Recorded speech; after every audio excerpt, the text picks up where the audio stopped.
नमस्कार। आइए हम आज अयोध्या सिंह उपाध्याय हरिओज जी के जो हमारे पाठ्यक्रम प्रथम वर्ष के अंतर्गत है उसके अंतिम पड़ाव पर पहुंच गए हैं और इनकी जो राधा अपनी पीड़ा को व्यक्त करती है प्रिय प्रवास ग्रंथ में, उसको कवि ने कितने भावपूर्ण तरीके से व्यक्त किया है, यह हम आज देखते हैं। देखिए, जाता है शर पंच जिसकी कल्पिता मूर्ति मानो। पंचशर कामदेव जिसके 5 बाण होते हैं और वो 5 बाणों से अब पूरी सृष्टि को बेधता है, ऐसा मिथक है हमारे समाज के अंदर, है ना। मिथक कहते हैं पौराणिक कथाएं जिनका कोई आधार नहीं है, लेकिन फिर भी ये कथाएं हैं।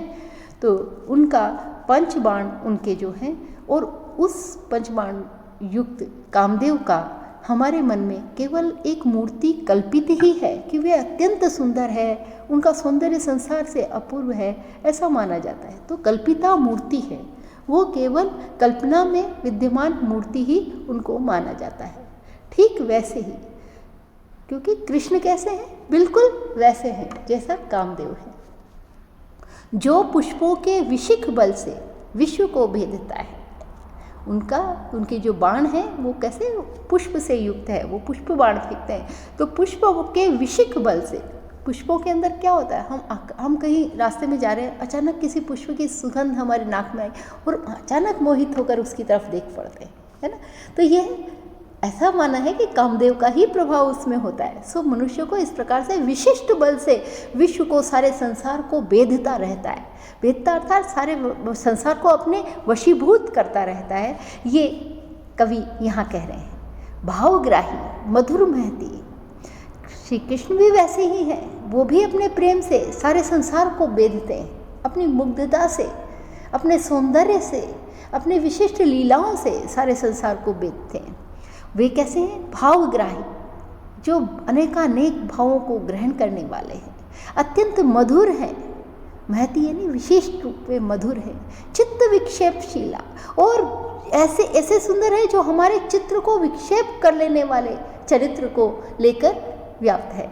अर्थात उनका ऐसा चरित्र है जो हमारे चित्त को विक्षिप्त कर देता है, व्याकुल कर देता है, क्योंकि उनकी भावग्राहिता है, उनकी मधुरता है, वो हमें व्याकुल करती है। न्यारी लीला सकल जिसकी मानसोन्मादी दी, उनकी विशेष प्रकार की जो लीला है वो मनुष्य के मन में उन्माद पैदा कर देने वाली है ना। तो सामासिक शैली, समास प्रधान शैली है, मानसोन्मादिनी, मानस को उन्माद कर देने वाली न्यारी लीला है उनकी ना। चित्त विक्षेप लीला तो सामासिक शैली है इनकी, शब्दों की जो शैली है ना। तो संस्कृत निष्ठ शब्दों को, यानी शुद्ध हिंदी की खड़ी बोली के शब्दों को इन्होंने बहुत सुंदर रूप में दिया है इस पद के अंदर। और ये यहाँ कृष्ण के सुंदर रूप को कामदेव के समान माना है इन्होंने।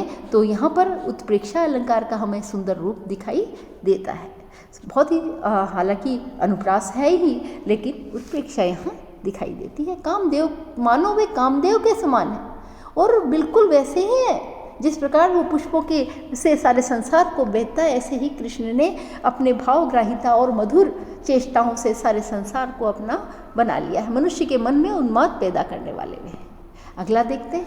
वे चित्रों से वलित उनमें ईदृशी शक्तियाँ हैं, अनेकानेक विचित्रताओं से युक्त ईश्वरीय शक्तियाँ उनके अंदर है।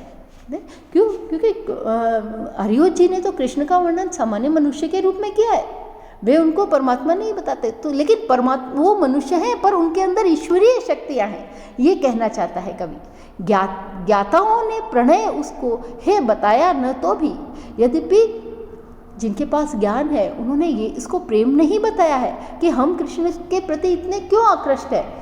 तो इसको प्रेम नहीं कहते हैं ये, क्योंकि उद्धव भी तो यही कहने आए थे कि भाई ये प्रेम नहीं है, कृष्ण तो सर्वत्र है, वो तो सबका स्वामी है, वो परमात्मा है, यही तो कहने आए थे उद्धव।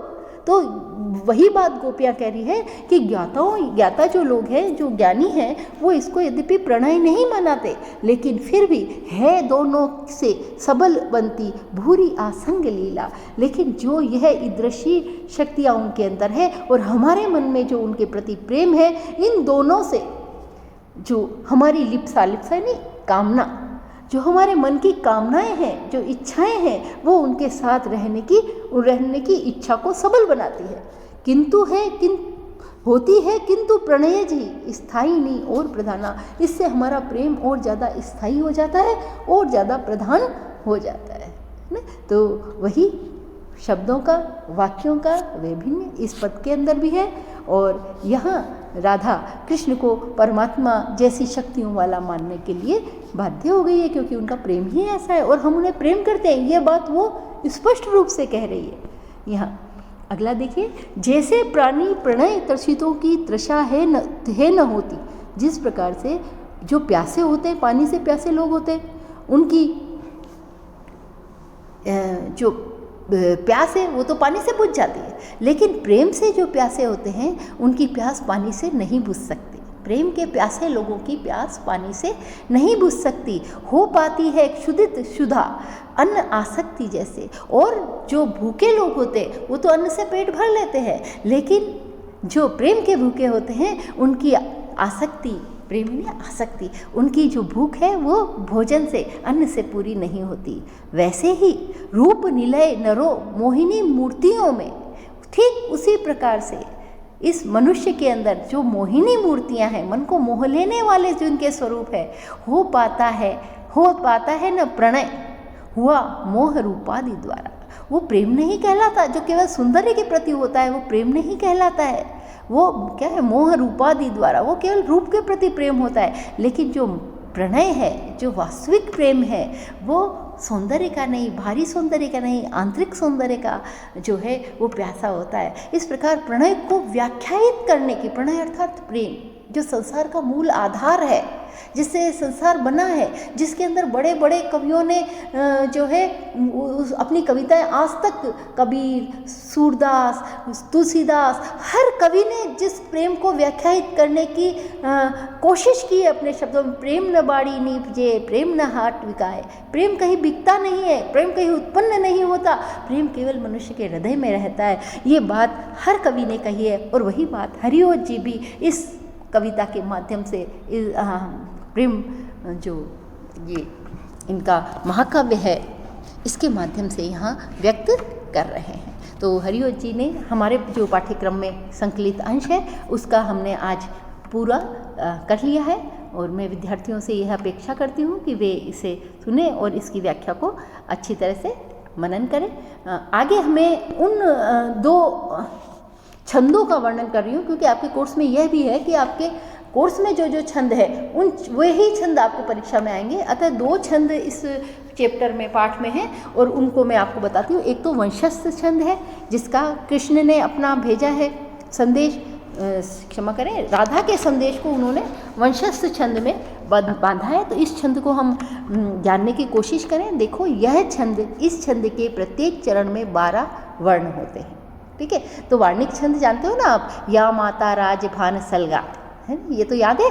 तो उसी के अनुसार इन्होंने, हम इस छंद को देखते हैं, इसमें 12 वर्ण होते हैं और इस छंद के अंदर जगण, तगण, जगण और रगण है ना, यानी जो है इसका है पहला जगण, फिर दूसरा है तगण, तीसरा है जगण और बाद में है रगण। ये मैंने इसके अंदर भी, न काली माँ है मिटती कपाल की, ये उसी के अंश से है, इसी पुस्तक के अंश से लिया हुआ उदाहरण है। न बाप को ही पड़ती कुमारी का प्रतीत होती, यह थी विलोक के तमोमयी थी तनया तमारी का, है ना। तो ये 12-12 वर्ण इसके अंतर्गत है और इसका उदाहरण भी यहाँ दिया गया है। तो वंशस्थ छंद जो है वह 12-12 वर्ण होते हैं और जय, तय, जय और र, ये गण इसके अंदर होते हैं। उसको आप अध्ययन करें। और अगला जो इसके अंदर छंद दिया है मंदाक्रांता छंद, जिसको पहले कृष्ण ने अपने संदेश के अंदर बांधा है, उसके अंदर देखिए इस छंद में चारों चरणों में 17-17 वर्ण होते हैं। ठीक है, और ये प्रत्येक चरण में, इसके अंदर हर चरण के अंदर 4, 6 और 7 पर यति होती है। ठीक है, तो मेरे प्यारे, यहाँ वो लोग हो गया। फिर नवद जलद से, यहाँ फिर यति हो गई और फिर कंज से नेत्र वाले, यहाँ पूर्णविराम हुआ। तो इस प्रकार से इसके अंदर जो युति है वह है मगण, भगण, नगण, तगण, तगण और फिर अंत में गुरु गुरु। है ना, अंत में गुरु गुरु आ रहा है। तो इस प्रकार से मगण भगण नगण तगण और तगण ये इसका सूत्र है, और इसके आधार पर ही इसके अंदर मेरे प्यारे नव जलद से कंज से नेत्र वाले, ये इसी से उदाहरण दिया है। जाके आए न मधुवन से ओ न भेजा संदेशा, वे गए थे और न हमारे लिए कोई संदेशा भेजा। तो इसका हमने उदाहरण इसी से लिया है। इस प्रकार से ये मंदाक्रांता छंद है जो साहित्य में अधिकतर उपयोग में आता है। और इन्होंने अरियोत जी ने तो इसी मंदाक्रांता छंद का ही सर्वाधिक प्रयोग अपने इस काव्य में, प्रिय प्रवास महाकाव्य में किया है। तो हमारा ये पहला अध्याय समाप्त हुआ। अगले में हम मैथिली शरण गुप्त का अध्ययन करेंगे। धन्यवाद।